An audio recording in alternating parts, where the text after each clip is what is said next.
Earlier this week, President Trump signed an executive order aimed at increasing transparency when it comes to the cost of health care. The move comes amid a push by several 2020 Democratic candidates to implement Medicare for all. Now, the executive order doesn't spell out specific actions, but it does direct the Department of Health and Human Services to develop a policy and undertake the rulemaking process. Republican Congressman Larry Bucshon of Indiana applauded the move, saying in part, patients need available and clear information on how much their hospital stay or doctor's visit will cost so they can make the best decision for themselves and their families. He goes on to call the executive order an important step. Congressman Bucshon joins us now from Capitol Hill to discuss the state of health care and his stance on Medicare for all. He serves on the House Energy and Commerce Committee as well as the Health Subcommittee. Congressman, thank you so much for being here. Well, thanks for having me this morning. Well, we're particularly glad to have you, given that you're a physician yourself. What do you think right now, sir, are the 5 biggest challenges that are facing the Medicare system overall? Well, the biggest challenge is the cost of health care overall, and that's why I applauded the president's executive order on transparency. So, there's challenges with the number of citizens who are going on to Medicare because of the baby boomers. And there's, of course, the Medicare Part D drug costs. So those are really 3 big ones. Financially, as far as the tax base goes, it should be adequate to cover the Medicare program. But the biggest overall riding cost for the Medicare program is the cost of the product, the cost of health care itself, which has grown exponentially faster than the rest of the economy really for a number of decades. Congressman, what do you think are the most interesting policy proposals coming through Congress right now in order to fix Medicare? It's not something that makes headline news every day. Well, the reality is right now there's nothing really substantial coming through Congress on Medicare. The president campaigned on not changing the Medicare program.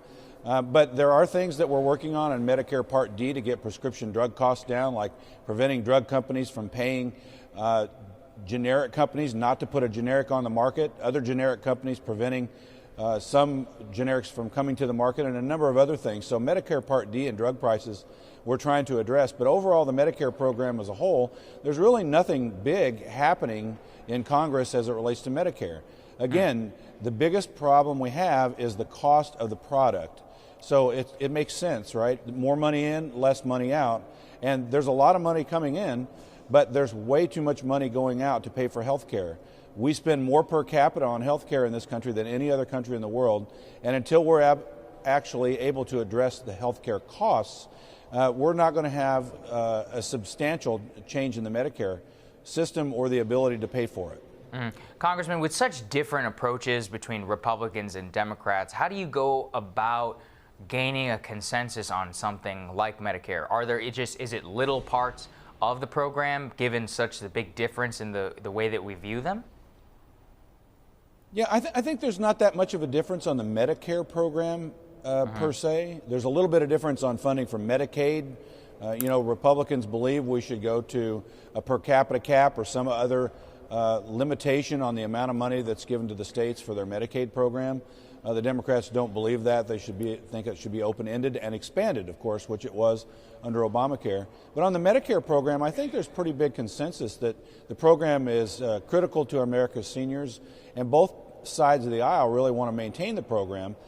We do have some differences on how to get health care costs down. The Democrats think that the government can do that. I personally believe that price transparency and other things to force the private sector to include the patient in the process and use consumerism to drive down the cost is the way to go. But on Medicare program itself, I think there's consensus on Capitol Hill that it's a critical program that we need to have for America's seniors. So, Congressman, we've talked a lot about in this series about value-based care as a possible solution. As a physician, I'm sure you're familiar with it. How can a move toward value-based care actually change the face of Medicare? Well, I think it's very important because, you want to pay for value, like it's a combination of cost and quality. So as the ability for us to collect quality measures on what providers, both hospitals and doctors are doing for patients, we can use that as part of the mix and start paying physicians and hospitals based on their value, not just on the old system of fee-for-service. So with a fee-for-service system, of course, if you perform a procedure, you get paid for that procedure. When you go to a value-based system, it's based on the overall quality of care that the patient's receiving over a period of time.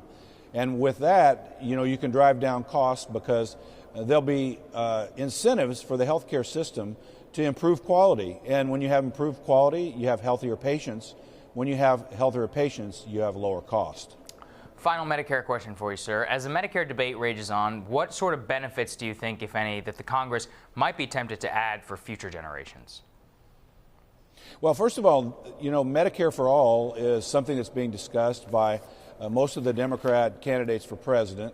And it's really not Medicare for All. I want to make that clear. It's really taking over the Medicare system from our seniors. And Medicare for All is used as the name for their plan because Medicare is popular, and of course, for all is popular. So it's really a misnomer. So the biggest discussion we're having up here right now is, what's the future of the Medicare program for America's seniors if the program is taken over by a larger government program for the rest of the American citizens when we're already struggling to pay for Medicare for seniors. So I think that's the biggest thing happening here on Capitol Hill. Are we going to really risk Medicare for America's seniors by expanding a government health care program that really would be unaffordable? And that's the biggest thing that's being discussed. I want to ask one more question on this Medicare for All question.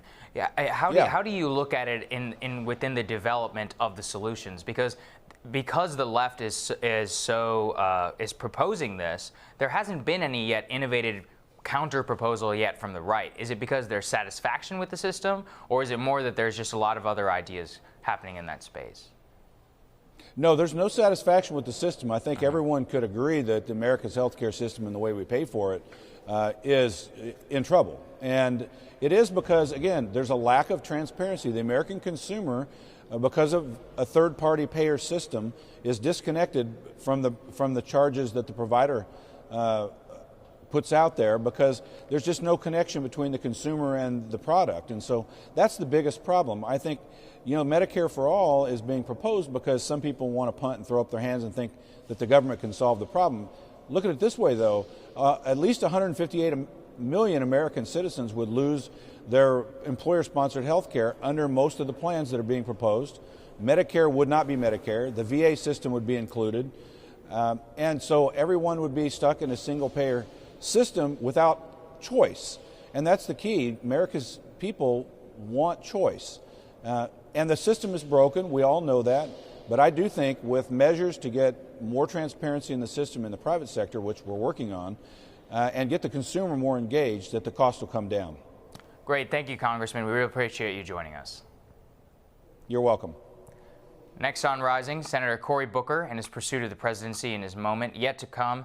But Elizabeth Warren seems to have a plan for everything, should that worry Joe Biden. And Beto O'Rourke has a lot riding on tonight's debate. How will he fare? Team Rising tackles Debate 1 next.